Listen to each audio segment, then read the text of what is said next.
नमस्कार शेतकरी मित्रांनो, बंधूंनो. आज 18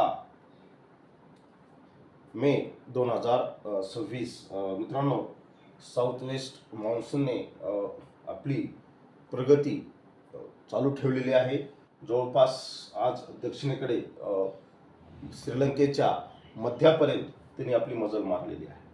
मित्रांनो, या ठिकाणी या उपग्रह प्रतिमेचं विश्लेषण केल्यानंतर असं लक्षात येतं, कर्नाटक, गोवा आणि कोल्हापूर, सांगली, सातारा, दक्षिणेकडे जो भाग आहे राज्याचा, सिंधुदुर्ग, रत्नागिरी, अगदी पुण्यापर्यंत मित्रांनो, आज दुपारनंतर या भागात मोठ्या प्रमाणावर वादळी सिस्टीम निर्माण होतील. या भागात पूर्व मोसमी पावसाच्या हालचाली आज वाढतील. परंतु राज्याच्या इतरत्र भागात मित्रांनो ढगाळ परिस्थिती राहील. फार मोठ्या हालचाली राज्याच्या अंतर्गत भागात राहणार नाहीत. या प्रतिमेचं विश्लेषण केल्यानंतर आपल्या लक्षात येतं. मित्रांनो, हे सर्व पाहत असताना आपला साऊथ वेस्ट मान्सून केरळमध्ये कधी येईल याची उत्सुकता आपल्या सर्वांनाच लागलेली आहे. आणि IMD मार्फत 26 तारखेपर्यंत तिची घोषणा केरळमध्ये आल्याची होऊ शकते. 26 त्याला 27 तारीखसुद्धा लागण्याची शक्यता आहे. मित्रांनो, आपण सातत्याने सांगितलेले मेच्या शेवटच्या आठवड्यात 27 ते 30 तारीख दरम्यान केरळमध्ये साऊथ वेस्ट मान्सून दाखल होईल, हा अंदाज आपण वेळोवेळी दिलेला आहे. या पार्श्वभूमीवर मित्रांनो, त्याची महाराष्ट्रामध्ये सुद्धा तेवढीच उत्सुकता आहे. केरळमध्ये मान्सून दाखल झाल्यानंतर महाराष्ट्रात येण्यासाठी किमान मित्रांनो एक 10 दिवस कालावधी लागतो. साधारणतः मुंबईमध्ये दाखल होण्याची सर्वसाधारण तारीख ही 10 जून आहे आणि तळ कोकणात दाखल होण्याची सर्वसाधारण तारीख मित्रांनो 6 जून आहे.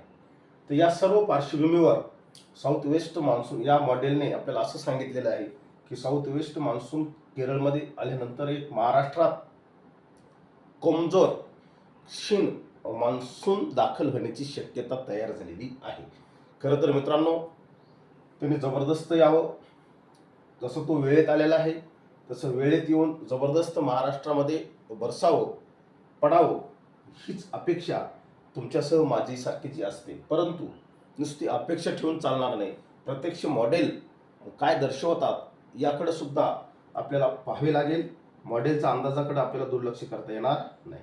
मित्रांनो, बंगालचा उपसागर, अरबी समुद्र हा उष्ण आहे आणि या ठिकाणी एक लो प्रेशर सिस्टीम विकसित होण्याची शक्यता आहे आणि ती मित्रांनो या पश्चिमेकडे जाण्याची शक्यता आहे. जर असं झालं तर मित्रांनो निश्चित या सुमारास 27 तारखेच्या सुमारास, 28 तारखेच्या सुमारास एक क्षीण कमजोर मान्सून आपल्या महाराष्ट्रात दाखल होऊ शकतो. ही शक्यता प्राथमिक आहे. यात मित्रांनो चेंजेस होऊ शकतात. तसेच संकेत मॉडेलकडून दिलेले आहेत. मित्रांनो, आणखी एक मॉडेल त्या संदर्भातलं आपल्या हाती लागलेलं आहे. ही चक्राकार परिस्थिती मित्रांनो, एक मिनिट, 27 तारखेची प्रतिमा आहे. 26-27 तारखेची ही प्रतिमा आहे की या ठिकाणी ती लो प्रेशर आपल्याला हे GFSचं मॉडेल आहे, हे आपल्याला दाखवत आहे. याच्यात चेंजेस होऊ शकतात. अगदी मॉडेलने दाखवलं म्हणजे ते अंतिम नाही, परंतु मॉडेलने दाखवलेला अंदाज हा सत्याकडेच घेऊन जात असतो. म्हणून ही शक्यता आपल्याला नाकारता येत नाही. ही सिस्टीम मित्रांनो जर पश्चिमेकडे सरकली तर निश्चित आपल्या साऊथ वेस्ट मान्सूनमधलं बाष्प ते आपल्यासोबत घेऊन जाऊ शकते. भलेही एक कमजोर मान्सून महाराष्ट्रात दाखल होण्याची शक्यता ही तयार झालेली आहे. वेगवेगळे मॉडेल आपल्याला त्याचे संकेत देत आहे. मित्रांनो, हे IMDचं GFSचंच मॉडेल आहे. 26 तारखेचे फोरकास्ट आहे. 26 तारीखला राज्यामध्ये, देशामध्ये, केरळमध्ये जरी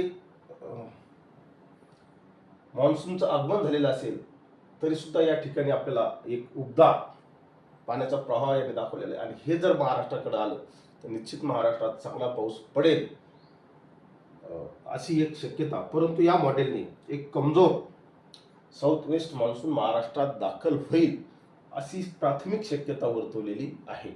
अल निनोचं वर्ष आहे. त्यामुळे मित्रांनो प्रत्येक अंदाजावर आपल्याला बारकाईने लक्ष केंद्रित करावं लागेल. मॉडेलच्या हालचालीवर आपल्याला लक्ष केंद्रित करावं लागेल. अगदी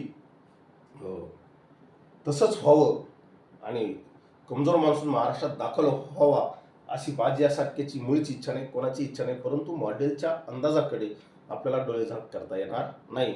मित्रांनो, वेगवेगळे मॉडेल वेगवेगळ्या अंदाज वर्तवत आहेत. त्याच्यामुळं साहजिकच अंदाजामध्ये चेंजेस होऊ शकतात, बदल होऊ शकतात. त्याच्यात एक वाक्यता जोपर्यंत येत नाही. मित्रांनो, हे एक मॉडेल या पार्श्वभूमीवर दीर्घकाळ राज्यामध्ये कोरडी स्थिती राहण्याची शक्यता आहे. किनारपट्टी भागात जरी पाऊस राहिला, कोल्हापूर, सांगली, सातारा घाटावर जरी पाऊस राहिला, तर मित्रांनो अंतर्गत महाराष्ट्रात दीर्घकाळ जूनमध्ये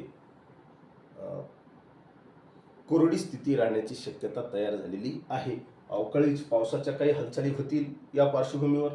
म्हणून मित्रांनो, वेगवेगळे मॉडेल वेगवेगळे अंदाज देत आहेत. या सर्व मॉडेलच्या अंदाजाचं आपल्याला व्यवस्थित विश्लेषण करून ते आपल्यासमोर मांडणे हे छोटंसं काम आमचं आहे. निश्चित या पार्श्वभूमीवर आपण सतर्क आणि सावध होणे तेवढेच महत्त्वाचे आहे. मित्रांनो, दीर्घकाळ जर त्याला आपण काय म्हणू कोरडेपणा जर राहिला तर निश्चित सध्या देशावर तेल हे मोठं संकट आहे. त्यानंतर पाण्याचं संकट उद्भवू शकतं, विजेचं संकट उद्भवू शकतं आणि मोठ्या प्रमाणावर भारतीय शेती अशाही शेती धोक्यात येऊ शकते.